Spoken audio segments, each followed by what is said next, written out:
A couple of weeks ago, uh, a friend of mine asked me if I could speak at her church.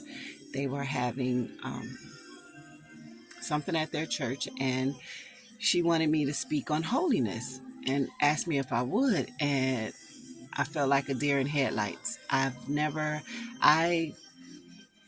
do what I do. I take videos of myself by myself and I send them out to whoever God chooses to allow to see it, right? I have during a church service spoken during testimony service, but that's like not even 2 minutes. You know what I mean? So I was like, really, really scared, but I told her I'd pray. I said, I'll pray, and if God wants me to do it, if he leads me to do it, if I get a yes, then okay. And it took me probably almost a week before I believed I received the yes from the Lord. So, but even while I was waiting on the answer, I began to study on holiness. And God just started dealing with me concerning holiness, and things were coming at me, and God was checking me for, he was allowing me to see where I was concerning holiness. So a couple of days ago, it was the day of the service. And, I had all my notes, but the whole time I'm like, Lord, notes or no notes, I just want you to speak through me to your people. I don't want to be heard. I want you to use my voice but you speak to your people. And that morning I woke up and what I heard was, I want you to give your testimony. Okay. I thought, I don't know what my testimony got to do with holiness, but okay, Lord, if you say it, then that must be the best thing. So the time arrives. I get up on the platform and I say exactly that. God told me to share my testimony. And I began to share my testimony. But while I was talking, the thought came back. They asked you to speak on holiness. What does your testimony have to do? And without even realizing it, I stopped giving my testimony, and I began working off of my notes immediately when it was over. And it happened so easily. It happened so casually. I felt like, God was leading me. And but I moved in disobedience.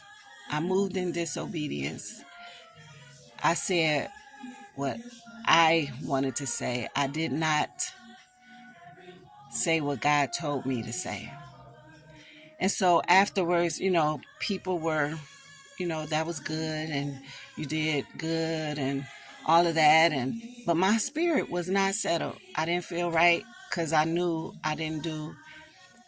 And so, the next day, I didn't even remember what I said I was reading my notes, but I didn't even remember what I said. But what I do know is I did not give my testimony.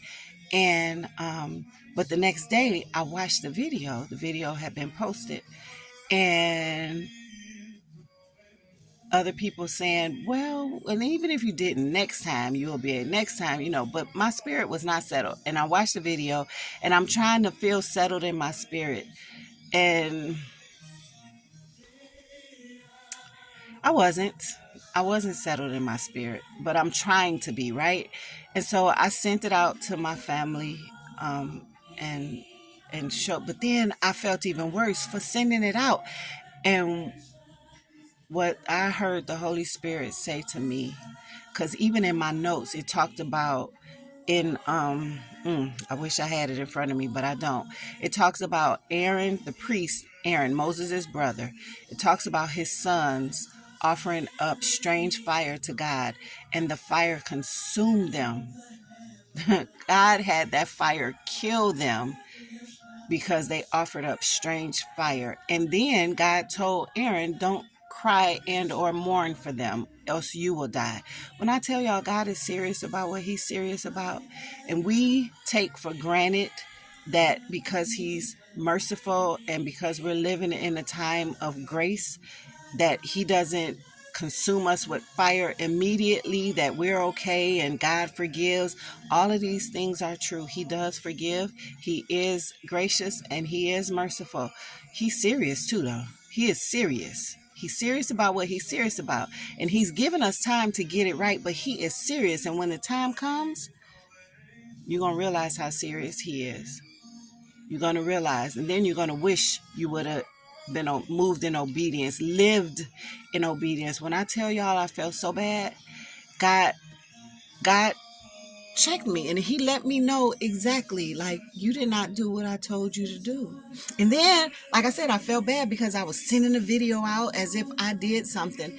And I sent the video out. That was wrong too, because I'm sending y'all what I said, not what God said. So it's not even blessing people the way God wants. Now, God never wastes anything. I'm sure some people were blessed by the words that I spoke, but it wasn't what God wanted, and it didn't do. My words were not God's words. And so it wasn't as effective as it could have been. And I am ashamed. I'm ashamed. I feel horrible. I prayed. I know I'm forgiven. But I don't want to take it for granted. I don't ever, ever, ever in my life again want to. What it was, I honored the church house and what they wanted more than I honored God and what he said. And that's really the bottom line. And God ain't pleased with that. That's not how I want to live my life.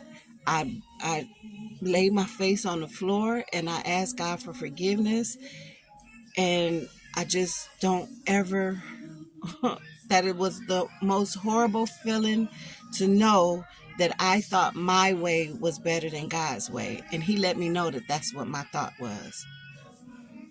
So I'm here today to share with you. If God is telling you to do something, do what God says do. Whatever you think is better, whatever anybody else thinks is better, is wrong and out of order. I'm thankful for a gracious God, but I don't want to take his grace and his mercy for granted. Because if he would have came in that moment while I was moving in disobedience, would he have been coming for me? We got to think about that. We got to live like that. We got to move in obedience. I love y'all.